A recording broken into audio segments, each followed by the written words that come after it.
이름으로 충만하라, 정복하라, 다스리라 이런 제목으로 하나님의 말씀을 전해드리겠습니다. 오늘의 본문 창세기 1장 28절은 하나님이 인간에게 주신 최초의 축복이면서 또 사명 선언문입니다. 이 말씀은 인간이 타락하기 전에, 죄가 세상에 들어오기 전에 가장 순수한 하나님의 뜻이 담긴 명령입니다. 하나님은 인간에게 너희가 조심하며 살아라, 겨우겨우 버티며 인생을 살아라, 그렇게 말씀하지 않으셨습니다.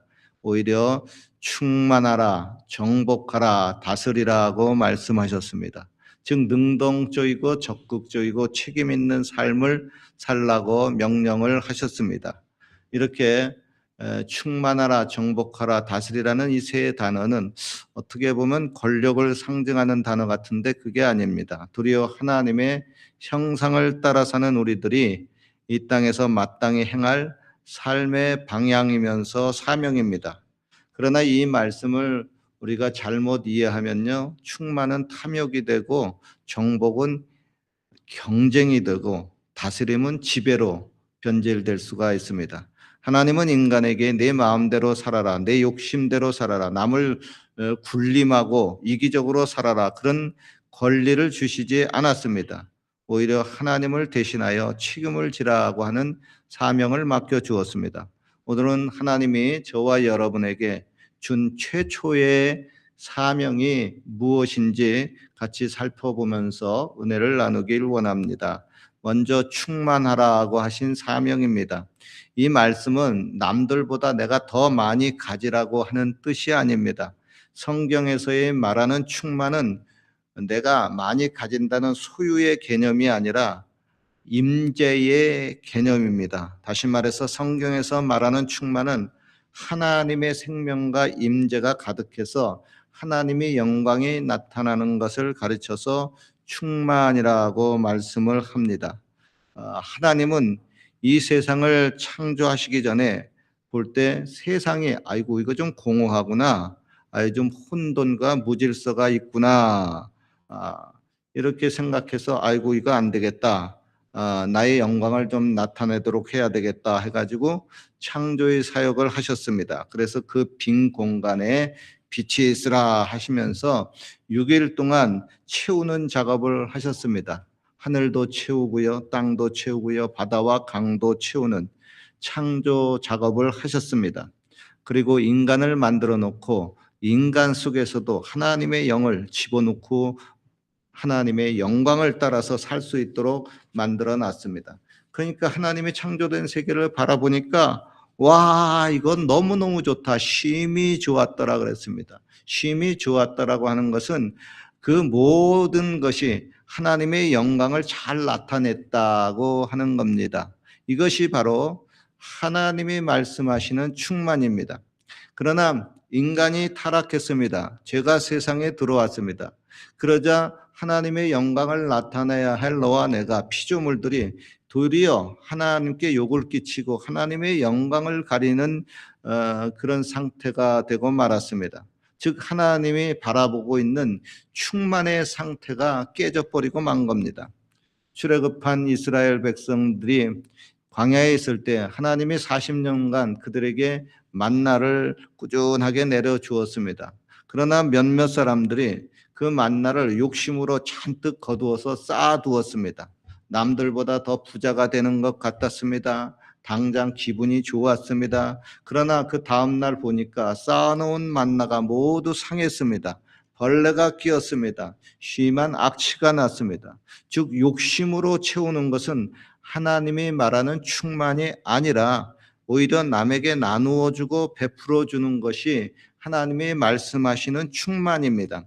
그리고 성경에서 말하는 충만은 단지 겉으로 숫자만 드러나고 겉으로 그럴듯한 모양을 가르쳐서 와, 그거 충만하다, 보기 좋다, 그렇게 말하지 않습니다. 오히려 속을 살펴보고 내용이 좋아야 그거 진짜 충만하구나 하고 말씀을 합니다. 얼마 전에 우리 교회 성탄절 행사 때 많은 분들이 오셨습니다. 그리고 또 마지막에 어린이들에게 선물을 나누어 주는 시간이 있었습니다. 제가 그때 선물을 어린이들에게 일일이 나눠 주면서 '와 이거 뭐지?' 하고 좀 놀란 선물이 있었습니다. 다름 아닌 디오르 상표가 붙은 선물 상자였습니다. 여러분 크리스찬 디오르, 이 상표 알만한 사람들은 다 아는 상표입니다. 프랑스의 럭셔리 명품 브랜드입니다. 그리고 그 선물 상자를 제가 보니까요. 너무도 아름답고 멋있는 하얀 아주 품위 있는 상자였습니다. 그래서 도대체 이 품위 있는 상자 속에 내가 무엇이 들어있나 궁금해서 나중에 그건 뭐가 들어있어요 하고 살펴보니까 동그란 유리가 이렇게 있었는데 그 안에 조그만 인형들이 들어가 가지고 그걸 흔들면은 눈이 내리는 풍경이 펼쳐지는 예쁜 장식품이 들어 있었습니다. 애들이 성탄절 때 상당히 좋아하겠구나 생각이 들었습니다. 그런데요. 어른의 입장에서는 한편은 무슨 생각이 드냐면 '아 이거 뭐지? 안에 들어있는 내용보다 이 상자가 훨씬 더 비싸겠는걸?' 그런 생각이 좀 들었습니다. 나중에 알아보니까 그 비싼 그 상자들을 어느 분이 그것을 후원을 했더라고요. 후원하신 분에게 감사합니다. 그거 상당히 액수가 많이 들어가는 상자인데요. 하여간 그 상자가 너무 이뻐 가지고 아주 '물건 담는 그 상자로 쓰면 좋겠다.' 생각도 들었습니다. 아무튼 요즘은요. 포장은 그럴듯한데 내용이 별로인 것들이 좀 많습니다. 특별히 한국의 그 과자들 보면요. 아이고 빵빵합니다. 그러나 뜯어보면 푹 하고 바람이 꺼지면서요. 내용이 아주 조금밖에 없습니다. 에이 이거 뭐야. 질소만 가득 채운 겁니다. 질소 맛이라는 건지. 즉 겉으로만 여러분 충만이 아니라 속으로 충만이 진짜 충만입니다. 사람도 그렇습니다. 겉으로는 뭐 그럴듯하게 빵빵하게 보이지만 속이 빈 사람도 있고요. 반면 겉으로는 초라해 보이는데 속이 꽉 찬 사람이 있습니다. 예수님 같은 분이죠. 말씀 충만, 믿음 충만, 사람 충만, 감사 충만, 성령 충만한 사람입니다. 그런데 겉은 그럴듯한데 속이 빈 것이 아니라 오히려 욕심 충만, 불평 충만, 심술 충만, 마귀 충만한 사람도 있습니다. 여러분 하나님이 저와 여러분에게 충만하라고 하신 것은 하나님의 임재가 충만하고 그로 인해서 하나님의 영광이 잘 나타나는 것을 그것을 충만이라고 말씀합니다. 초대교회는 보면은 겉으로는 뭐 초라해 보였어요. 교회도 그렇고 사람들도 다 초라해 보였어요. 그런데 그 사람들이 진짜 하나님 보시기에 충만한 사람들이었습니다. 사랑 충만하고 믿음 충만하고 감사 충만하고 그래서 그들은 그 어려운 로마의 핍박 상황 속에서도 세상을 변화시킬 수가 있었습니다. 두 번째 여러분 하나님이 우리에게 주신 사명은 정복하라고 하는 겁니다. 여러분 땅을 그대로 두면요 그냥 땅에서 가시 나오고 엉겅퀴 나오고 잡초가 무성하게 자랍니다. 결국 땅이 못 쓰게 되고 맙니다. 그러나 땅을 갈고 좋은 씨를 뿌리면은 그 거칠은 황야가 옥토밭이 됩니다. 즉 정복하라고 하는 것은 파괴하라는 뜻이 아닙니다. 부수라고 하는 뜻이 아닙니다. 도리어 정복하라고 하는 것은 잘 가꾸라는 겁니다. 관리를 잘하라는 뜻입니다. 개척과 개간을 해서 건설하라는 뜻입니다. 우리는 각자 자기의 마음의 밭을 먼저 잘 정복하고 가꿔야 됩니다. 마음을 그대로 방치하면요 각종 좋지 못한 것들이 우후죽순처럼 생겨납니다. 예수님은 말씀했어요. 사람의 마음속에서는 각종 악한 생각이 일어나나니 곧 음란, 도둑질, 살인, 간음, 탐욕, 악독, 속임, 또 이게 뭐야 이건 또 뭐야 안경을 좀 벗고 말해야 되겠습니다. 음탕, 질투, 비방, 교만, 우매함 이런 것들이 나온다고 했습니다. 특별히 여러분 세상의 잘못된 문화나 뉴스에 오래 접하다 보면요. 마음이 황폐해지기가 쉽습니다. 세상을 정복할 사람이 오히려 세상에 정복을 당하고 맙니다. 여러분 우리는 하나님이 주신 말씀으로 또 기도로 자신의 마음의 밭을 잘 정복하고 가꾸어야만 합니다. 특별히 단단하고 강팍한 고집스러운 마음, 또 교만한 마음은 깨트려야 되고요. 또 계속 또 도단하는 또 부정의 잡초, 미움의 잡초, 욕심의 잡초, 음란의 잡초, 이런 탐욕의 잡초는 보이는 대로 계속해서 자꾸자꾸 뽑아야 됩니다. 그리고 좋은 씨앗인 하나님의 말씀을 심고 성령의 좋은 열매를 거둬야 됩니다. 이것이 성경에서 말하는 참된 정복입니다. 즉 정복은 파괴를 뜻하지 않습니다. 도리어 혼돈과 무질서를 질서와 회복으로 바꾸는 것이 하나님이 말하는 정복입니다. 그리고 정복은 경쟁에서 이기라고 하는 뜻도 아니고요. 남을 때리고 남을 못 살게 굴고 남보다 내가 더 많이 차지하고 남을 억압하고 통제하라는 뜻이 아닙니다. 남을 빼앗으라고 하는 것이 아닙니다. 남을 죽이라고 하는 뜻도 아닙니다. 그리고 이거 캐나다에서 원주민 선교를 하는데요. 원주민 선교할 때 보면은 공부하는 것이 원주민 그 기숙학교에 대해서 배우게 됩니다. 캐나다 정부가 이거 북미 땅에다 나라를 건설할 때 여기에 원주민들이 있었어요. 우리랑 같은 몽고 반점이 있는 원주민들이에요. 그들은 이 땅에 먼저 정착하고 사는 사람들입니다. 근데 캐나다 여기 정부가 여기다가 나라를 건설할 때 그들이 처음에 좋지 못한 정복자였습니다. 원주민 기숙학교를 세워서 원주민 자녀들을 부모로부터 강제로 분리시키고 떨어뜨려 놨습니다. 겉으로는 그들에게 좋은 교육을 시키고 문명을 가르친다고 했지만 그들의 언어와 문화를 빼앗고 침묵과 순종을 강요했습니다. 그들을 학대했습니다. 특별히 이 일에 정부와 카톨릭이 주축이 됐고 개신교회도 일부 참여해서 원주민들에게 큰 상처와 피해를 주었습니다. 수천 명의 원주민 어린아이들이 억울하게 죽어갔습니다. 며칠 전 캐나다 뉴스를 보니까 어디 원주민 그 기숙학교 마당 그 땅 속에서 이름을 알 수 없는 원주민 어린이들의 시체가 다수 나왔다고 뉴스가 나왔습니다. 도대체 왜 이런 일이 벌어졌을까요? 그들은 성경에서 말하는 정복하라고 하는 말을 오해했기 때문에 그렇습니다. 여러분, 성경에서 말하는 정복하라는 뜻은 남의 것을 빼앗는 것을 의미하지 않습니다. 자신의 우월한 문명을 남에게 강요하는 것도 아닙니다. 그런 정복은 제국주의적 발상이요 성경에서 말하는 정복이 아닙니다.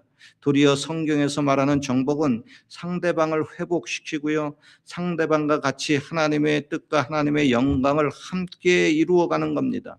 그러기 위해서 때로는 내가 희생해야 되고요, 때로는 내가 시간과 정성을 다해서 그들을 도와주어야 하고요, 심지어 원수까지 포용하는 것이 성경에서 말하는 참된 정복의 개념입니다. 마치 예수님이 사랑과 복음으로 또 희생과 죽음으로 세상을 정복한 것과 같습니다. 그런 의미로 저와 여러분들은 새해 좀 더 많이 정복을 했으면 좋겠습니다. 즉 그 사람을 위해서 더 많이 기도해주고 더 많이 사랑해주고요, 더 열심히 친절을 베풀어 주십시오. 그래서 더 많은 영혼을 하나님께로 이끄는 참된 정복자가 되시기를 주님의 이름으로 축원합니다. 마지막으로 하나 더 있습니다. 최초의 사명, 다스리라고 하는 겁니다.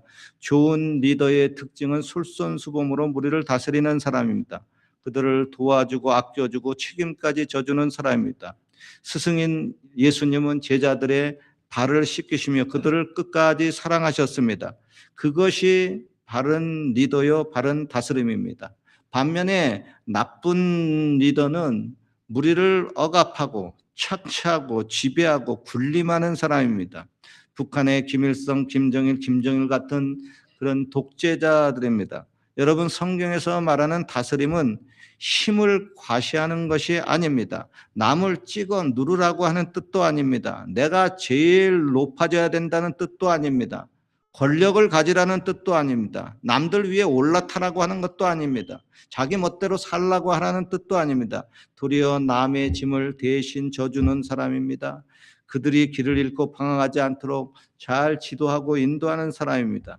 이스라엘 백성들이 출애굽할 때 20세 이상 군인들만 한 60만 명가량 됐고요. 전체 인원 합치면 한 200만 명에서 많으면 400만 명까지 보고 있습니다.